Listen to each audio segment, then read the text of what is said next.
استثنا کی کتاب میں لکھا ہے تو ان سے بیاہ شادی بھی نہ کرنا، نہ ان کے بیٹوں کو اپنی بیٹیاں دینا اور نہ اپنے بیٹوں کے لیے ان کی بیٹیاں لینا، کیونکہ وہ تیرے بیٹوں کو میری پیروی سے برگشتہ کر دیں گے تاکہ وہ اور معبودوں کی عبادت کریں۔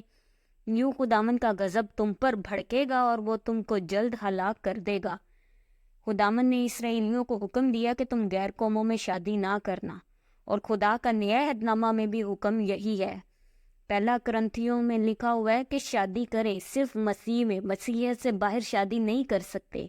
اور دوسرا کرنتھیوں میں لکھا ہے، بے ایمانوں کے ساتھ ناہموار جوئے میں نہ جتو، کیونکہ راست بازی اور بے دینی میں کیا میل جول، یا روشنی اور تاریکی میں کیا شراکت، مسیح کو بلیال کے ساتھ کیا موافقت، یا ایماندار کا بے ایمان سے کیا واسطہ، اور خدا کے مقدس کو بتوں سے کیا مناسبت، کیونکہ ہم زندہ خدا کا مقدس ہیں۔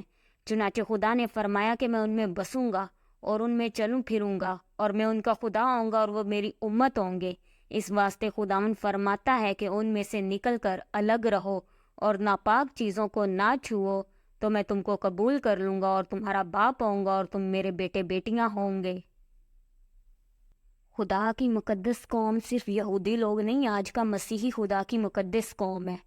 ابراہیم کی برکت کے وارث صرف اسرائیلی نہیں بلکہ ہر ایماندار ہے۔ خدا ہمیشہ ایک سا رہنے والا خدا ہے۔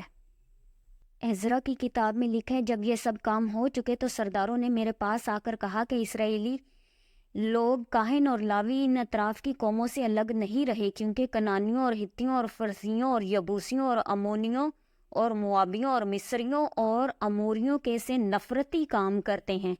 چنانچہ انہوں نے اپنے اور اپنے بیٹوں کے لیے ان کی بیٹیاں لی ہیں، سو مقدس نسل ان اطراف کی قوموں کے ساتھ خلط ملط ہو گئی ہے۔ اسرائیلیوں کا ایک بڑا گناہ یہ تھا کہ ایک مقدس قوم کو غیر قوموں کے ساتھ خلط ملط کر دیا گیا تھا، آپس میں رشتے ناطے جوڑ کر، اور خدا نے کہا تھا کہ تم اپنی بیٹیاں ان کے بیٹوں کو نہ دینا اور نہ ان کی بیٹیاں اپنے بیٹوں کے لیے لینا، نہ کبھی ان کی سلامتی یا اقبال مندی چاہنا، تاکہ تم مضبوط بنو اور اس ملک کی اچھی اچھی چیزیں کھاؤ اور اپنی اولاد کے واسطے ہمیشہ کے لیے میراث چھوڑ جاؤ۔ خدا نے اگر اچھے اچھے وعدے کیے ہیں تو ان کے ساتھ انسٹرکشن بھی دی تھی کہ یہ کام نہ کرنا، لیکن انہوں نے اپنی انسٹرکشن کو توڑا۔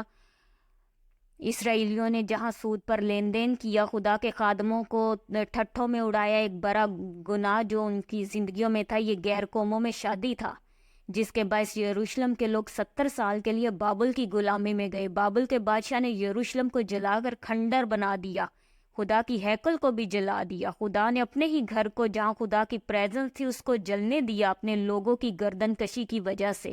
پہلے انہیں لٹیروں کے حوالہ کیا جو وقتاً فوقتاً آتے اور یہودیوں کو لوٹتے تھے، تب بھی اپنے گناہوں سے باز نہیں آئے اسرائیلی۔ تو وہ خدا جو مصر سے نشان و عجیب کاموں کے ساتھ اپنے لوگوں کو نکال کر لایا تھا، انہیں بابل کے ملک میں غلام بن کر جانے دیا۔ بابل کی غلامی کے بعد لوگوں کی حالت اتنی خستہ حال تھی کہ لوگ کانوں کو ہاتھ لگا رہے تھے کہ بس ہمیں اب بتاؤ کرنا کیا ہے، ہم وہ کریں گے۔ عزرا کاہن نے انہیں گائیڈ کیا کہ ان غیر قوم عورتوں کو خود سے الگ کرو۔ کئی ایسے تھے جن کے بچے تھے، اور یہودیوں نے وہ سب کیا جو بولا گیا تھا۔ آج اسرائیل کی برکتیں سب کو نظر آتی ہیں، ہر ملک ان کے آئی ٹی سسٹم کو اپنانا چاہتا ہے، پر وجہ نہیں سمجھتے کہ اسرائیلی اتنے سویلائزڈ لوگ ہیں، پاکیزگی میں رہنے والے اب لوگ ہیں، حرام کاری جیسے گناہ سے باز ہیں۔ یہودی لوگ اپنی قوم سے باہر اب شادی نہیں کرتے۔ بائبل میں لکھے، اپنے عذاب بدکاری کے لیے ناپاکی کے حوالہ نہ کرو، کیونکہ گناہ کی مزدوری موت ہے۔ داؤد بادشاہ نے ایک عورت دیکھی اور اس کے ساتھ زنا کاری کی، پھر اس کے ہسبینڈ کو مروا کر خود اس سے شادی کی۔ خدا معاف کرنے والا خدا ہے، داؤد رویا گڑ گڑایا، اس کو معاف کر دیا، پر اس کام کا ہرجانہ بھگتنا پڑا اسے۔ اس کے اپنے گھر میں تلوار چلی، داؤد کا اپنا بیٹا مرا، اس کے اپنے گھر کی عورتوں سے زنا کاری کی گئی۔ خدا کے پسندیدہ لوگوں نے بھی جہاں جہاں گناہ کیا ان کو اس چیز کا اجر ملا۔ ابراہیم نے اپنے نوکر سے کہا کہ میرے بیٹے اسحاق کے لیے میری قوم میں سے کوئی لڑکی لانا، میرا بیٹا غیر قوم میں شادی نہیں کرے گا۔ گھر کا نوکر جا رہا ہے، دعا کی، خدا کے حضور بیسٹ لڑکی لے کر آیا۔ اسحاق اور Rebecca one of the best marriage ہے بائبل میں۔ 20 سال اس کی بیوی بانجھ رہی، پھر بھی اسحاق نے اپنی بیوی کو نہیں چھوڑا، دوسری شادی کر کے بیٹا پیدا کرنے کی کوشش نہیں کی۔